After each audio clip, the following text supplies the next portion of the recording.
අම්මගේ මහගෙදර තියෙන රත්නපුරේ කළුගඟ අයිනට වෙන්න හුදකලා වුණ අක්කර ගණනක රබර් වත්තක් මැද්දේ. ඒක වලව්වක් විදියට හදපු ලොකු කුළුණු තියෙන ගොඩක් පරණ නිවසක්. මං එහෙ ගියේ අවුරුදු කීපයකට පස්සේ. ගමට ඇතුළු වෙද්දිම මට දැනුනේ අමුත්තක්. පාරේ හිටපු මිනිස්සු මම කවුද කියලා අඳුරගෙනත් කතා කරන්නෙවත් නැතුව බය වුණු ඇස්වලින් මං දිහා බලන් හිටියා. සමහරු මම එනවා දැකලා ගෙවල් ඇතුළට ගිහින් දොරත් වහගත්තා. මම වත්ත මැදින් මහගෙදරට යද්දි හවස 6ට විතර ඇති. මුළු වත්තම මීදුමෙන් වැහිලා හරිම මූසල පාටයි. මම ගේ ඇතුළට ගියේ දිනේ නැන්දේ කියලා කතා කරගෙන. දිනේ නැන්ද කියන්නේ අවුරුදු 30ක් විතර අපේ මහගෙදර බලාගත්ත කෙනා. ගේ ඇතුළේ තිබුණේ මළගිය පරණ ලීවල සුවඳයි හඳුන්කුරු සුවඳයි මිශ්‍ර වුණු අමුතුම ගඳක්.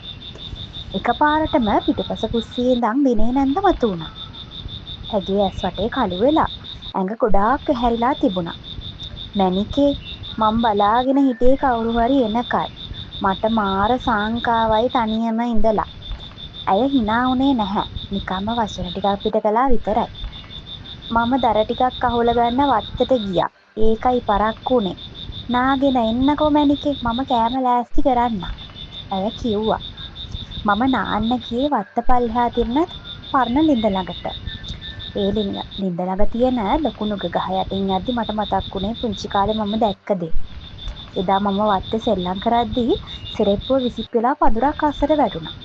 ඒක ගන්න යද්දී ඒ පඳුර අස්සේ හිටපු ගෑණියෙක් මර ලතෝනි දීගෙන ගඟ පැත්තට දුවනවා මම දැක්කා. එදා මම ඒක කාටවත් කිව්වේ නැහැ. අදත් ළිඳෙන් වතුර අදිද්දි වතුර යටින් කවුරු හරි මන් දිහා බලන් ඉන්නවා වගේ මට පෙනුණා. මම බයෙන්ම නාගෙන ගේ ඇතුළට දුවගෙන ආවා. රෑ කෑම මේසෙට දිනේ නැන්ද ගෙනත් තිබුණේ පුදුම කෑම වේලක්. කැකුළු බතුයි, තෙල් දාපු කරවලයි, අලහොදි. ඒ කෑමවල සුවඳ මුළු වලව්ව පුරාම විහිදිලා තිබුණා. මම බඩගින්නට යකෙක් වගේ කෑවා. ඒත් පුදුම කියන්නේ කොච්චර කෑවත් මගේ බඩ පිරෙන්නේ නෑනේ. මට තව තවත් කන්න ඕන වුණා.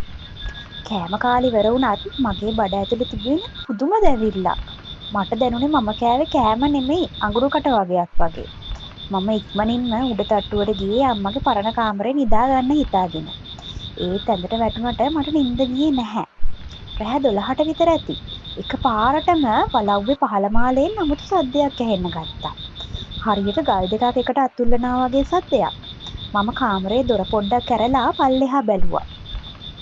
වලව්වේ මැද මිදුල මැද දිනේ නැන්ද වාඩි වෙලා ඉන්නවා මම දැක්කා. එයා මොනාදෝ මතුරනවා. එයා ඉස්සරහා තිබුණා මම රෑට කෑම කාපු බඳුනමයි. හැබැයි ඒක ඇතුලේ තිබුණේ බත් නෙමෙයි. අමුලේ තැවරුණු මස් කෑලි වගේ. මගේ පපුව ගැහෙන්න ගත්තා. මම ආපහු කාමරයට දුවන්න හදද්දිම පඩිපෙළ කෙළවර කෙනෙක් හිටගෙන ඉන්නා දැක්කා. සුද්දෝනා? ඒ කටහඬ ඇහුණ ගමන් මගේ මුළු ඇඟම හීතල වුණා. ඒක මගේ කිරි අම්මගේ. එයා හිටගෙන හිටියේ හරියට පා වෙනවා වගේ. එයාගේ සුදු රෙද්ද තනින් තන මඩ තැවරිලා තිබුණා. කිරි අම්මේ මොකද මේ?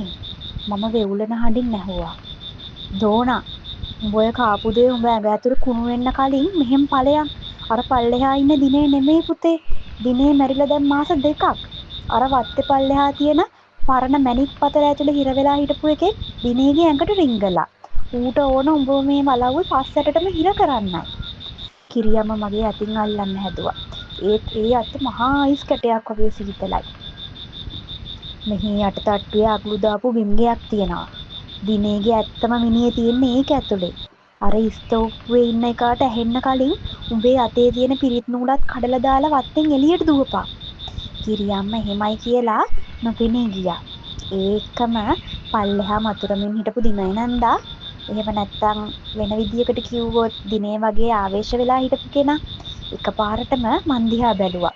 එයාගේ ඇස් දෙක ගිනි බෝල දෙකක් වගේ රතු වෙලා. එයා කිසි සද්දයක් නැතුව බිත්තිය දිගේ බඩ ගාගෙන උඩට්ටුවට එන්න පටන් ගත්තා. මම කලබලයට මගේ බෑග් එකත් අරගෙන ජනේලෙන් වත්තට පැන්නා. මම දුවද්දි මට ඇහුණ වලව්ව ඇතුලෙන් ගෑනු දහස් ගාණක් එකවර hina වෙනවා වගේ අති බියකරු ශබ්දයක්. මම හුස්ම ගන්නවත් නැතුව වගේ වත්ත දිගේ දිව්වා. පස්සෙන් කවුරු හරි එනවා වගේ දැනුණත් හැරිලවත් බැලුවේ නෑ මට ආයේ පණ පිටින් යන්න ලැබෙන්නේ නැති බව මගේ හිත කිව්ව හින්දා. පාන්දරම බස් එකකට නැගලා ගෙදර යද්දි මම හිටියේ සිහි වෙකල් වෙලා වගේ. ගෙදර ගිහින් අම්මට විස්තරේ කියද්දි අම්මා එකපාරටම මගේ කම්බුලට පාරක් ගැහුවා. දෙයියනේ උඹ ඒ ගෙට ගියා විතරක් නෙමෙයි එහෙන් කෑවද? අම්මා ඇහුවේ මහ බයකින්. එදා හවස තාත්තා ගමේ වෙද මහත්තයෙක් එක්කන් ආවා. මට බොන්න දුන්න තිත්ත බෙහෙත් එක්ක මම වමනය කරන්න ගත්තා. වමනය ගියේ ගුරු පාටට. හරියට කුණුණු මඩ වගේ. ඒත් ඒ වමනය ආසේ තිබුණ දේ දැකලා මගේ පපුව නතර වුණා. මම රෑ කාපු බත් අල වෙනුවට එළියට ආවේ මැරිලා කුණු වුණ පණුවන් සහ මිනීමැස්සන්ගේ සිරුරු.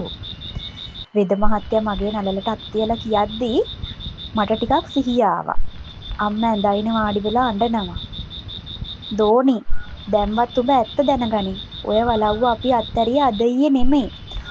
ඔය වලව්ව යට තියෙන්නේ මැණික් පතරට අයිති බහිරවය සතුටු කරන්න මීට අවුරුදු 100කට කලින් අපේ මුතුන් මිත්තලා කන්‍යා බිල්ලක් දීලා තියෙනවා. ඒ ගෑනු මිනිස්සව පණ පිටින්ම වලව්වේ බිම්ගේ බිත්තියකට තියලා බැඳලා කියලා කතාවක් තියෙනවා. අම්මා වෙවුලන හඬින් කියන්න ගත්තා. එදා උඹට පෙනුන මරලතෝනි දීගෙන දුවපු ගෑනු රූපය ඒ බිල්ලේ ආත්මයයි. දිනේ නැන්ද මීට මාස දෙකකට කලින් මලා නෙමෙයි පුතේ. ඒ බිම්ගේ දොර හම්බෙන් ඇරුණු වෙලාවේ ඒ අමනුෂ්‍යයා දිනේ නැන්දව ලිඳට ඇදලා දාලා මරලා. ඊට පස්සේ දිනේගේ රූපය අරගෙන වලව්ව ඇතුළට වෙලා හිටියේ අපේ පරම්පරාවේ කෙනෙක් කෙනකල්. ඌට ඕන උනේ උඹව එහි නතර කරගෙන උඹ ඇඟ ඇතුලේ අර කුණු මස් දිය කරලා උඹවත් බිල්ලක් කරගන්න. මට මතක් වුණේ අර රහස් කාමරයෙන් ඇහුණු අඩි ශබ්දය.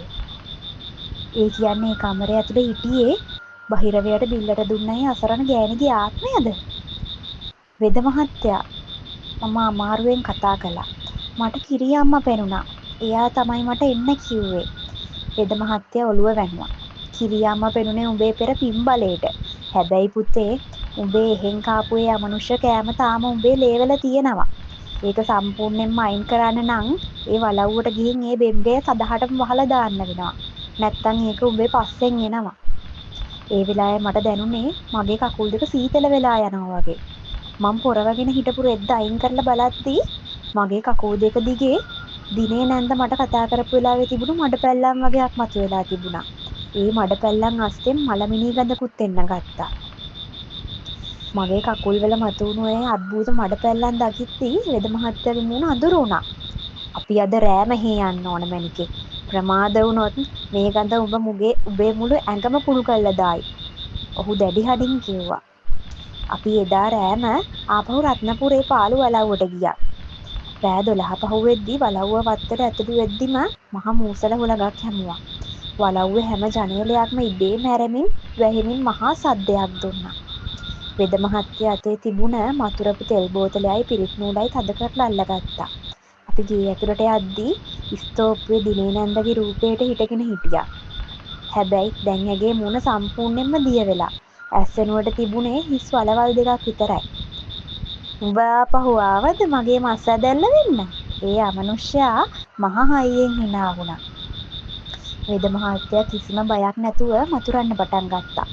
දෝනි අර බිම්ගේ දොර ගාවට ගිහින් මේ පිරිත් නූල ඒකේ ගැට ගහපන්. ඉක්මන් කරපන්. ඔහු මට අණ කළා. මම වෙවුලමින් පල්ලෙහා තට්ටුවේ පරණ ලී දොරක් පිටුපස තිබුණ බිම්ගේ දොර ළඟට ගියා. ඒකින් ආවේ දරා ගන්න බැරි මලකුණු ගඳක්. මම දොර අරින්න හදද්දිම අර බහිරව බලවේගය මගේ බෙල්ලෙන් ඇල්ලුවා. මට හුස්ම ගන්න බැරි වුණා. ඒ වෙලාවෙම උඩ තට්ටුවේ නම් සුදු රූපයක් පල්ලෙහාට පා වෙලා ආවා. ඒ කිරි අම්මා. ඇය අර අමනුෂ්‍ය ආත්මේ ඉදිරියට ගිහින් උගේ ගමන නැවැත්තුවා. දුවපන් මගේ මැනිකේ. ඕක වහපන්. කිරි අම්මා කෑ ගැහුවා. මම මුළු ශක්තියම යොදලා බිම්ගේ දොර ඇරියා. මම දැක්කා ඒක ඇතුලේ දිනේ නැන්දගේ කුණු වැකුණු සිරුරයි තව පරණ ඇටසැකිලි ගොඩකුයි මණික්කට වගේක් උඩ විසිරීලා තියෙනවා. මම ඉක්මනින්ම පිරිත් නූල දොරේ ගැට ගහලා වෙද මහත්තයා දුන්නු ආරක්ෂක නූලත් ඒකට තියලා දොඩ තද කරලා වැහුවා. එකපාරටම මුළු වලව්වම හෙල්ලෙන්න ගත්තා. මහා හෙනහඩක් ඇහෙන්න වගේ සද්දයක් එක්ක අර අමනුෂ්‍ය රූපේ අලු වෙලා ගියා. කිරියාම්ම සනසුම් සුසුම් සහගත බැල්මක් මන් දිහා හෙලලා නොපෙනී ගියා. පහුවදා උදේ වෙද්දී වලව්ව සම්පූර්ණයෙන්ම ගිලා බැහැලා තිබුණා. අර පරණ මැණික් පතල ඇතුළටම වලව්වත් එක්කම ඒ ශාපය වැළලුණා. දැන් මං ගෙදර ඉන්න සුවෙන් ඒත් රැට නිින්ද යද්දි තාම මට අර කිරියම්මගේ සුදු දෝනා කියන කටහඬ ඈතින් ඇහෙනවා වගේ දැනෙනවා. ඒ වගේම මම දන්නවා තවමත් ඒ වත්ත පල්ලෙහා තියෙන ළිඳ ළඟ කවුරු හරි මං යනකම් බලාගෙන ඉන්නවා කියලා. ඉතින් මේ වගේ තවත් කතා බලන්න ආස නම් අපේ channel එක subscribe කරන්න අමතක කරන්න එපා.